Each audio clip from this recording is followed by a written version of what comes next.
Welcome to this live interview. Andreas here from Asia Mind Dynamics. I'm welcoming you. I don't know who that is right now. Doesn't really matter because we are in our coaching series. I'm still setting it up. Let me see. I got a swipe and who is there? Yes, we see already some people there. Thank you very much for being here. And it's a replay that you are watching it right now. Today I'm actually here with hi Ave is good. Today I'm here with Alwin. Alwin Young is a good friend of mine who came right now actually from Johor, right?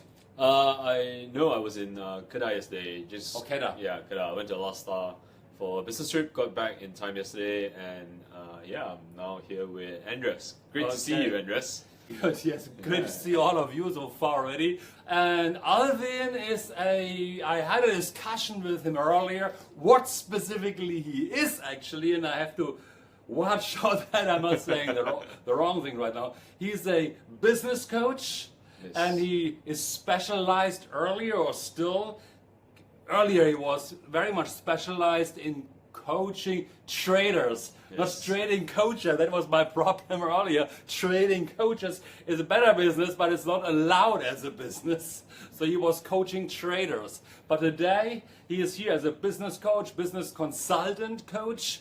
Why don't you say something about yourself now? So, I guess just a quick introduction of myself. I'm a businessman, an entrepreneur, but as far as coaching is concerned, I also do business coaching as well as personal development coaching. So I do this coaching and consulting work.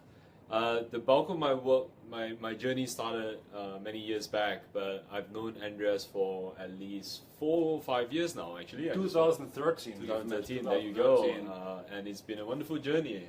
Thank you. I still enjoy the work, and I still enjoy everything that I've learned from here, and I continue to develop myself further. All right, yes. Right. Now again, this is your session, so if you have a question, I'm running it of course on my iPhone, but if you have a question for trading coaching, trading coaching. Just to clarify the alright, so my whole coaching journey started in trading psychology. So I'm actually a financial market trader. I started off working in a bank, but I didn't start trading in a bank. I actually got to understand how bank works when I was in London. At the peak of my career, it was when the Lehman Brothers crisis happened. Oh wow, yeah. The 2008 crisis. That was when I joined the bank. 2 years of firefighting in the bank. But then after that, I decided, okay, now I understand how the bank works. Why not try investing in the financial market? Eventually, long story short, after I realized that at the end of the day, it is all about the mind, and I then went into a niche which is called trading psychology. But what are you doing in trading psychology? What's going on there? Okay, so before I go into too much detail, after trading psychology, when I moved back I then relocated. Being back in Malaysia, I started doing businesses as well.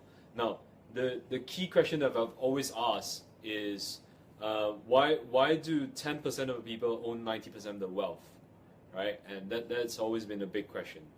Now, with that in mind, I come back to trading psychology, or sometimes in business psychology, is that there are, most of the time, people limit themselves to what is possible. And that's they limit themselves by not managing themselves, not managing their emotions, not managing the ability to manage and be calm all the time, right? So that's, in a nutshell, trading psychology, the ability to be in control all the time. Now, but if you think about it, the same thing applies whether in trading, in business, or in your relationship, or in your your family relationship, or your relationship with your friends. All that still applies. So I actually apply a lot of the coaching work, especially using NLP and hypnotherapy, and I apply all of them all across my life. That's pretty much how I use it. I use it across every section. Yeah. Okay. Now, what specifically enticed you to go into psychology or maybe even into, because you learned NLP and you mentioned hypnotherapy, what specifically enticed you about going in there? So you mentioned, okay, most people have a problem challenging getting their psychology right when they're trading, which is absolutely true. Right. But what enticed, what are some of the issues your clients faced or face? Right. Also, okay, what enticed you in going to that special area actually? Okay, so when I started, it's all about myself. I wanted to develop myself to become a better trader, and in business to be a better business person. The key thing that, and I still really enjoy exploring, is the ability to identify your belief systems or your limiting beliefs that holds you back. Now, for those of you watching and those of you who actually have some background, you will know very easily what is called a belief system or what is called a limiting belief. And for those of you who are not familiar, first thing, you can get hold of Andreas or get hold okay? But in a nutshell, it's the ability to take action when you need to, right? And not let a sentence hold you back. So classic example is like, oh, you're not good enough, or you're not meant to make a lot of money. I can't make it happen. Or you can't make it happen. That same concept has helped traders, or has caused traders to lose a lot of money, has caused a lot of businessmen to not be as successful as they should be, right? So so in answering your question, what enticed me, it's really, if you understand how this thing works, and if you can just grab hold of it, tweak it, boom, your business will grow, your finances will grow. It's incredible. It's just so incredible. So how do people recognize? And hey, if you like what you just heard, because I think it's fantastic, just hey, give him a like, la. Come on, I want to see the likes passing through here, all right? How do you tweak it? Or how do people recognize? That's really the main challenge. How do people recognize they're hitting a boundary or a ceiling overall? It's now the easiest way to find out is to ask yourself how many times have you tried the same thing? Okay. Right? If you've done it so many times and you're still not moving forward, then clearly something's right. The problem, is it a learning curve? It is a learning curve, but there is a problem, and this is where we in coaching or in whatever it is, there's this thing called symptom versus the root cause. Right? It's a powerful tool. It's not rocket science, but the challenge is a lot of people look at the symptom of the problem and not look at the root cause. Right. So for be it a trader, be it a businessman, you always want to look at what is the key thing that is holding you back, right? Things I always use is the 20-80 rule. What is the 20% of the things that is holding you back, which can cause or which can help you 80% of the time, right? So think about it. When was the last time you were held back in your business? When was the last time you were held back in your relationship, or whatever that may be? And in answering your question, that was the one key thing that really fascinated me. And it was also the same thing that kept me going to find out how human beings work. Tell us more. Now it gets interesting. Well, so a bit of background. I actually graduated with engineering, in mechanical engineering. I'm one of those guys who grew up playing Legos and always wondered how things work. What fascinated me most after I graduated and after working, well, I've got lots of stories that happened along my life.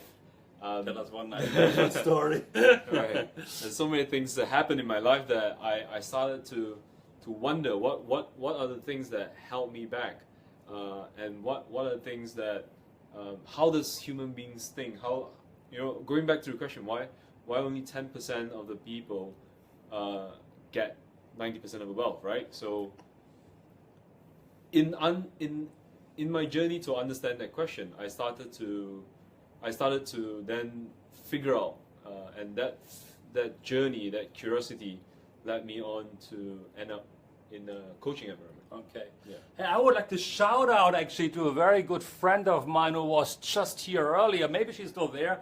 It's Joe Reinhardt from Australia or New Zealand. a very old friend of All mine right. Hello, that I've hello. met from when I was still in the HR consulting company. I'm not Oh. sure if you're still there, Joe. Would be lovely that you are here. Now, regarding, you mentioned 10% of the people of the population hold 90% of the wealth. I actually, just for you guys, read a statistic this morning, and I think it came from last year, Right. that earlier on, 400 people were holding about 50% of the global wealth. Right. And that number over the last couple of years was reduced to 200 people only. Right. So about 200 people holding about 50% of the global wealth into their ownership, company, entrepreneurship, and they must do something special, right? Yeah, absolutely, absolutely. And this is where it gets really exciting, right?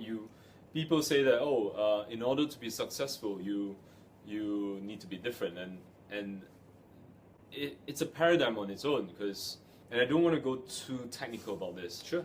The whole idea is, if you want to move forward, you really have to pause and figure out what are the things that are holding you back, and then try to find the root cause of it. Once you find it, tweak it, boom. So it's about awareness, right? It is about awareness. So it's about most of us, I believe, and correct me if I'm wrong here, most of us, and most likely it's also happening with you, we are doing the same thing actually over and over and over again every single day. We know our life. But imagine for a moment if you were able to, let's say, communicate differently 20% of your life. Or you are increasing your happiness by just about maybe 20% more happy moments in your life, or you have 20% more opportunities, or increase your income maybe by just about 20%. So if that is not possible right now, because most of us run the same pattern over and over again, if you intend to increase it by 20%, what would need to happen? And what is currently holding you back in not making it happen, right? Yeah, absolutely. So, and that is, most people get so busy in their normal day-to-day life, and they don't think about it. They're racing in the morning time to work, do their thing, have their lunch, have their dinner, racing home, watching 2-3 hours TV or so, then go to sleep, and next day again and again and again. And then don't realize it. And somewhere along that line, what we discover very often, not you and I, when our people come to us for coaching, people come to us and say, something feels not right. Somewhere deep inside of them, intuitively, they wonder there should be more. They have worked so hard for 10 years, 20 years, 30 years, and they realize, wow, there must be more. What else is there? And I can't reach it. Absolutely. And that's the reason why I've now, while I started on in trading psychology, after I relocated and moved back to Malaysia, I'm now focusing a lot more on business and personal coaching and consulting. Okay. Why? Because there's so much overlap in what I've done in trading psychology. I've now want to help other businesses grow, right? So if you are interested, do check me out. My company is called Making Changes. Making Changes PLT, or you can find us on makingchanges.co. Okay. Right, that's our makingchanges.co, and That's later on I put that into a link anyway when I'm putting it up to YouTube. Absolutely. Just do it. What are some, as a consultant now, let me define you as a coach consultant, Right. or coach and consultant. And one more thing before I ask Alwin the question, I know there are a couple of more people here. Hey Venus, hey Zugma, good to see you again.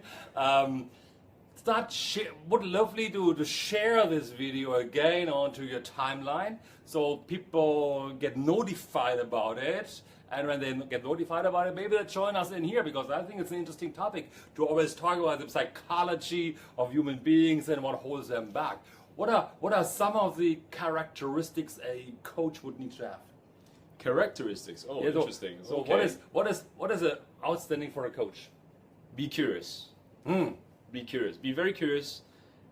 So in as far as a coach is concerned, be curious with your clients. There's if you believe in yourself and you believe in your client, there's always a way to break through. There's always a way to find a new way of doing the same thing, but in a better way. So the characteristic is to be very, very curious. Okay. And always put your clients before you, right? Right. How specifically are you curious? What do you need? What do you need to wow. do? And while you answer the question, I want to run over and check something out for Okay. Natura. And you have free flow here right now. Please support Alwin. I'm Give gonna- him a like. Yes, I'm going to take over the whole place. He takes it over now. Have fun doing it. Okay, right. So when I talk about curiosity, I think for me is really having the entire picture.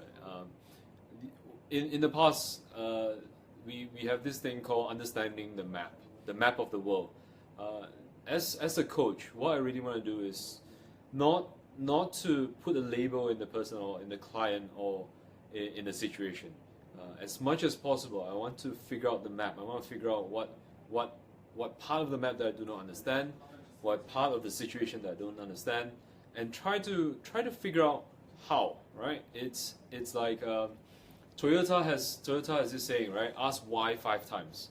And if you ask why 5 times, you go deep enough to understand what has happened, how it has happened, and then once you have all of that, then remember ABC, awareness before change, right? So curiosity for me is keep asking why, then keep asking how, and then keep asking why again. And you come to a point where you get it. You will find that thing that if you just tweak it a little bit, the outcome will just explode. Where do you see the coaching industry right now, or the consulting industry right now? We had a quick conversation Right. earlier, and I think it was a very interesting comment that you gave there. Okay. What happened?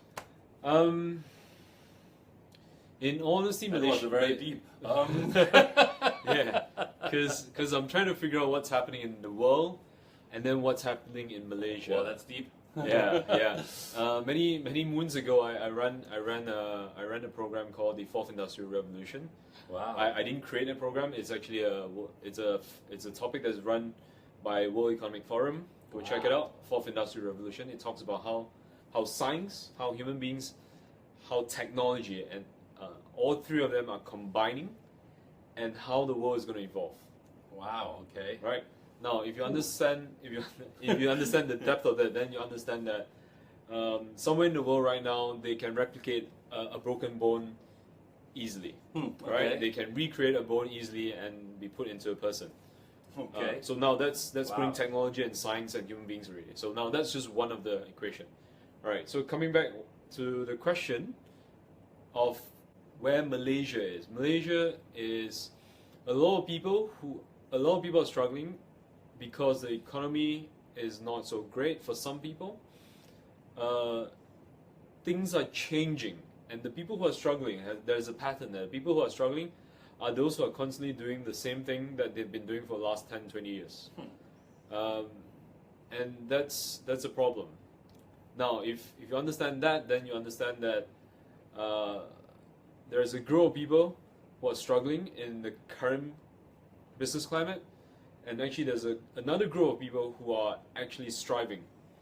Right? Things are going so well for them because they dare make the change, they dare take the leap, they dare be different. All right. Right? For those who are struggling, and there are many of them, and this is where coaching comes in. Right? The ability of a coach to enable them to see the map of the world in a complete different angle and a complete different perspective is priceless. Okay. Yeah. It is absolutely. It sounds like you want to say some more on this one. No, but it is. Malaysia really needs coaches today. Right. Okay. They really need them. Whether Are they in demand? the demand is there, it's just that the clients don't know it yet. And here's the interesting part. Okay, now I'm curious. So the demand is there, but Now, in the last 5 to 10 years, and that's why even your business is growing, is because the early adopters are already using coaches, right? There's a huge, and we all know that early adopters are minority and laggers are majority. The majorities will follow the early adopters eventually. It is the laggers who really need coaching. okay. Right? So they are slowly more aware about the option of coaching and consulting, right? They're slowly more and more aware and more willing to pay for coaches to help them grow, right? Okay. So and I'm very confident because I lived in the UK for 11 years. Coaching, Alright. personal coaching and personal development and business consulting for SMEs is a normal thing, right? It is very common for people to find a coach to help them grow their business. It's absolutely normal. It's already normal in the sports industry anyway. It is, Sports absolutely. athlete, Yeah, every yeah, good yeah. athlete would have a great coach, a mind coach, and a coach for physical performance, I believe, Absolutely, as well, right? absolutely. The challenge I always see, even in our business here, when we have people in live coaching, talking to people directly on a one-on-one basis compared to business coaching, but even in business coaching, when I go to companies and I ask, and I introduce myself and they ask me for my fees, the challenge always is it's a personal service you are delivering. So it's Right. not something that goes out of the pocket. Right. Now, is a personal service, it automatically means we are giving everything for that one person that we are working with.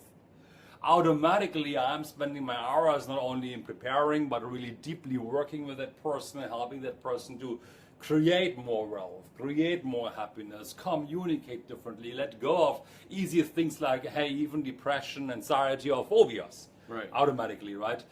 But many people, and that's a conflict, I believe, many people need it right now because I personally believe, technologically speaking, it can improve further, but in human performance, looking at the level of stress around the world and depression and all that stuff is growing, human performance doesn't catch up. It's behind right now. Yes. It's reaching its limit right now. Yes. So, and because companies also face a problem right now about increasing their revenue. Yep. So I read yesterday an article about that companies in the UK actually decreasing the portions of products they're selling to save costs. I don't know, they Right. mentioned in special expression, all right. So companies don't have the revenues, people don't have the money, but then coaching grows to help people get better. Yes. That's a gap, I believe, right? So we ask for higher fees because of this of the personal service, but people can't pay it. Right. So people will always pay. If they really want, No, right? but people can pay. Now, people tell me, oh, the economy is really bad in Malaysia, but go to IKEA. They're always busy, It's true. It's right? True, it's true. So people have to spend, people have to eat. People need to be coached. People need to be coached. Okay. The spending behavior of Malaysians are changing, right? So the key for us is, and there are many things about coaches not being able to sell themselves well, and this is kind of maybe That's you your can call topic, it- guys. Ask Maybe the it's questions. a myth. Yeah, you can feel free to ask me, but there's a myth that the thing about traditional coaches, and I'm generalizing here, is that a lot of them are so much into themselves that they forgot to sell themselves. Say that again and explain a bit more. But before you do, I just want to see who else is there. Hey, Jay-Z, you are there. Justin's still there. Paige is there. Sukma, Matt, Kai. Hey, hi Kai. Hey, Kai. Yes. Uppsala. Okay. I think there are didn't. lots of There were questions there. questions. Okay, got to check it out. How did you decide to get into coaching environment? That was what Justin said. Thank you. Now finally I see also the stuff coming up. Okay, we'll leave it on this level right now. What was the question right now? I lost you there. We were talking about People can always pay. People can. We're talking IKEA. Okay. People can always pay. There is this book by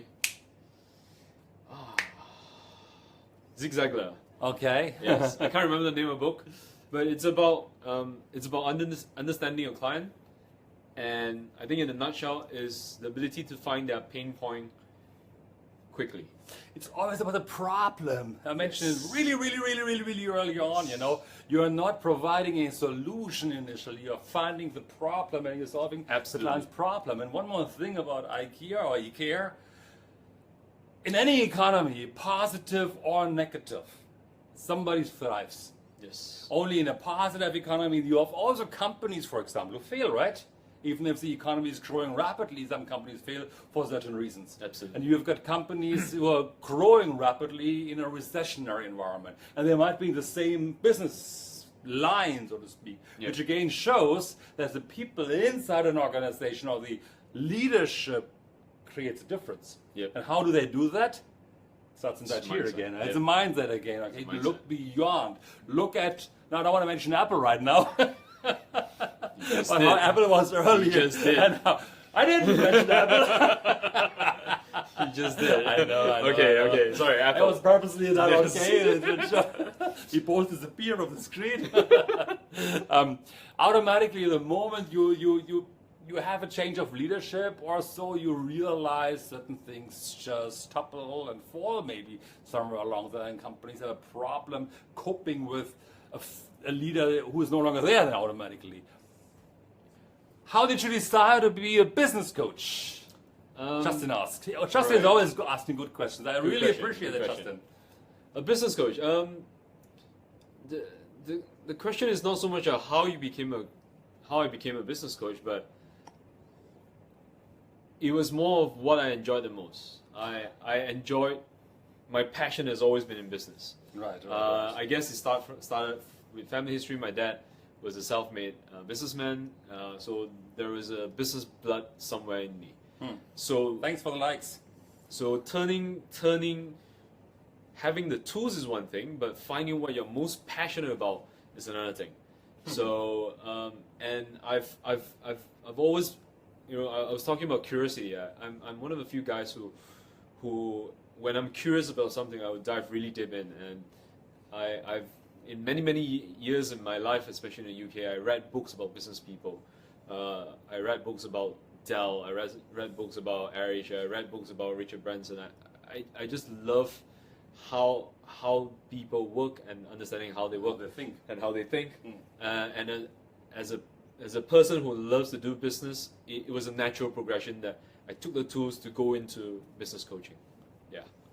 Yeah, Does absolutely. it answer your question, Justin? Would be lovely. Now the challenge might be for many people. You mentioned something very interesting, and I think it might apply to many of you guys here. It's actually many people think earlier on, most likely there was a way if many people want to become a recruiter because it's easy to go into a recruitment or to become even multi-level marketing. Nowadays, somewhere along that line, people think like, hey, I go into coaching. Right. So many people are in a working environment and then suddenly deciding like, yeah, I want to get out of the rat race, or the company is restructuring, they might lose their job. Right. And they still have this employee mindset, but think I've looked after a couple of people in my company. Can they become a coach? What does it take? Because some people, Yeah, but I think we need to be very clear here. What is the coach? What are you coaching? It's not rocket science. I mean, if I did engineering and I'm going to coach you how to sing a song, chances are you're not going to engage me. Okay. Right? So the easiest way to start is to be a coach in the area that you do best. Be in the area that you're most passionate about, and that's really it. A lot in Malaysia, especially to a certain extent, the traditional market, a lot of people are natural coaches because they start teaching everyone else what they do, and then they become a coach. They never sign up for a coaching course back then, which probably didn't exist in the past. And in some places where they don't speak English, and for example, very Hokkien denominator areas, or very if you go to Sarawak, you have the ethnic minority. A lot of them just do what they do, and they became a coach without a label. what is actually a coach? It's really just someone who is really good at something Exactly. and helping the other person to be as good as they are, and that's really it. That's coaching. Somewhere along that line, yeah, like that, So coaches just let me just see if we got more questions somewhere. Okay, Mary just here. Yes, we appreciate that very much. Oh, hold on. What are the prerequisites to be a great business coach? Well, there's a lot of questions. Kai, you are rich enough already. Sugma, seems like Malaysia has more opportunities for business coaching. What do you think? More? I think it's growing. I think it's growing. I think, like I said, there's a huge demand for it, because there are lots of people who needs to evolve, either through personal development or business climax. Okay. Right. So globally, things are changing. As soon as there's things that are changing, a coach would be helpful. Okay. In the moment you actually want to go to the next level, or someone wants to go to the next level, and as you mentioned earlier, they get stuck somewhere, it means they would need a coach. Yes. Most people try to go to training or training or to increase their skills or knowledge through training. The challenge with training is sometimes you're sitting in a crowd of people and it's not personalized. That's Yes. a difference overall. And the trainer goes according to a certain curriculum, and he does not take care so much, can't take care so much of the individual needs always, especially with a larger crowd. Yeah. And coaching takes care of that one. The coach is directly engaging with the one person that looks for his service or her services. Okay, that's a very long answer, but yes. Can you yeah. add on? I want to check some more question here somewhere. What are the must-have questions in a business coaching session? How is it going in your business? Yeah, yeah, absolutely. What are the challenges you are facing? Absolutely. What a must-have. I think if, okay, this is my personal. I guess it would apply for a lot of people. What you want to do is clearly define what you're coaching. You have to have a clear goal. The client is now in position A, and they want to move to position B. Have a clear direction and a clear understanding of what B is, and then you start your coaching. Without having a clear position A and B, without having a clear end game, it's not as effective.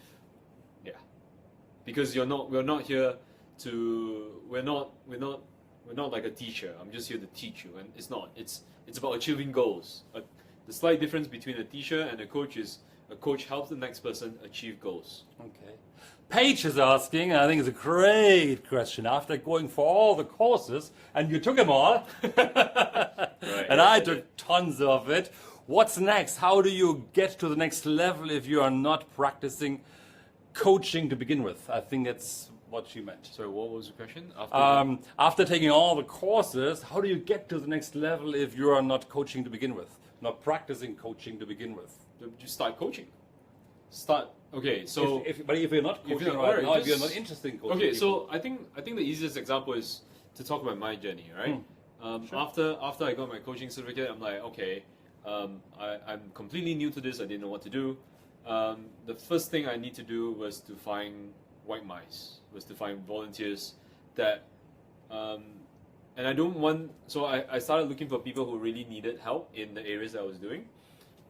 And I said, all right, why don't I find volunteers and give them a discounted rate, whatever discounted rate means to you. Start with that, right? Start talking to people. Hey, I've just got the easiest sentence. Hey, I've just got my training in this area. I would like to practice it. Do you have something that I can help you with? Just try it, right? would adds on, everyone would become a guinea pig then? No, Everyone can become a guinea pig. It's up to you. I have met coaches who didn't need a guinea pig. They just went on and say, "Hey, I'm going to charge you $500 an hour," and they got clients. Right? It's not about whether you can or you can't do, but you have to have that confidence and belief that I know what the heck I'm doing, and I know how to bring a client from position A to position B. Done. Right? The reason I need to do it was because I needed to practice the fastest way to move someone from position A to position B. That was it. I narrowed down my coaching sessions from a 5-hour session before I actually finish removing limiting beliefs down to 3 hours. So all the way from identifying the issues, the finding root cause, doing a timeline therapy, everything within 3 hours. So it's about practice. It's about practice and building your own confidence and knowing what you're doing. Yes, as absolutely.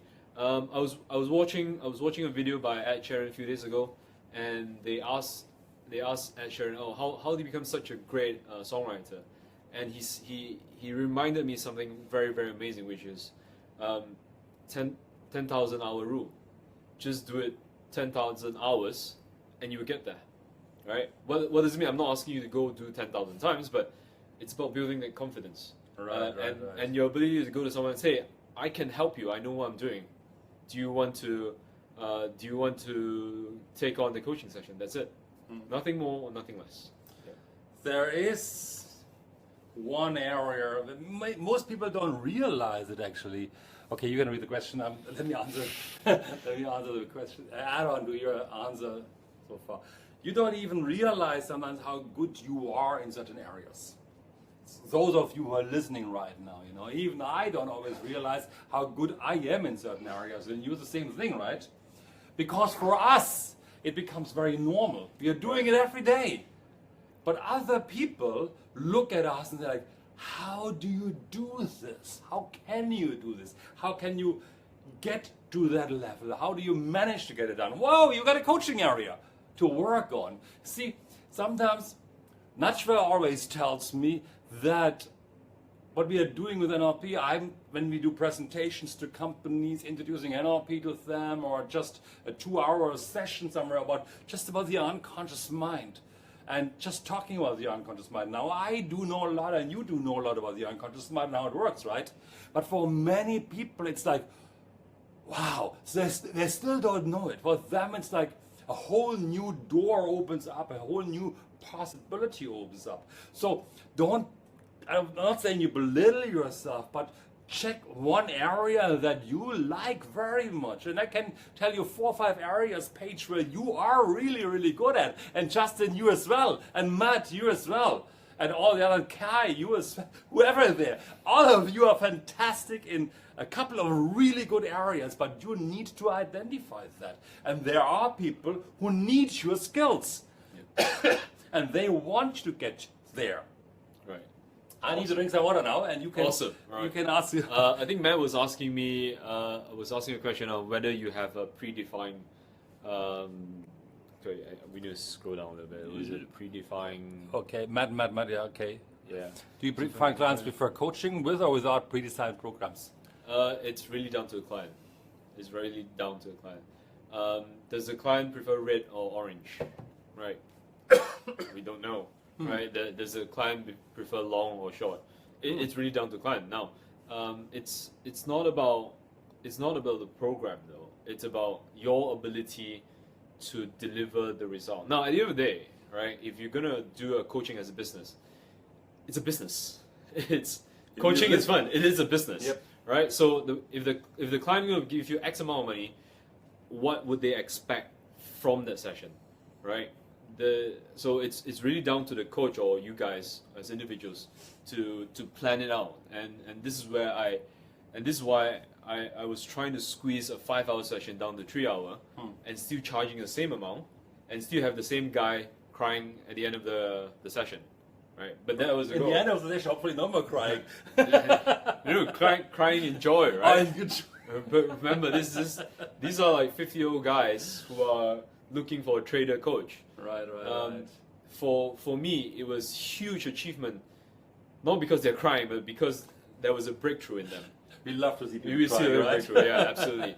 No, because of the breakthrough, of course. Of course. And when you realize, sorry. No, but so back to the question. It's down to what the client wants, but you as a coach needs to have a plan in order to achieve the ROI of the client. Yeah, you must be able to help them. Absolutely.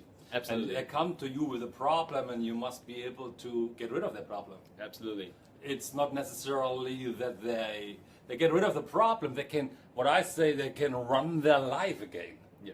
It doesn't mean that necessarily they become automatically more happy. That comes along the line. But they are able to run their life again. There were a couple of more good questions. Let me just check that out. Oh, we got a lot of people coming. So, oi, I want to block you. I nearly did something, okay. Paige, I did some lab profiling with one of the fastest marathon runners in Malaysia. Wonderful, and she keeps coming back to me for more insights. I think I need to come.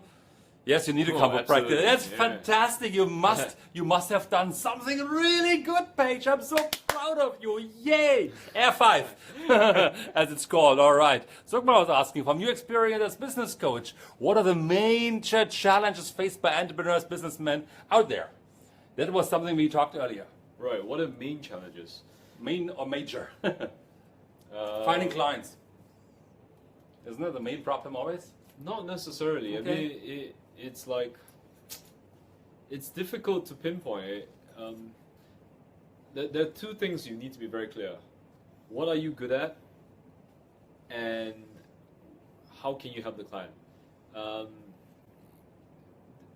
It's difficult to generalize because it's down to it's down to where the client is at that point in time. The client might have just started a business. There are many stages, and I can go into theories of business models and whatnot. But the whole idea is that if you understand the various stages of business, then you understand that the client can be at any stage, and they will have different challenges. Right.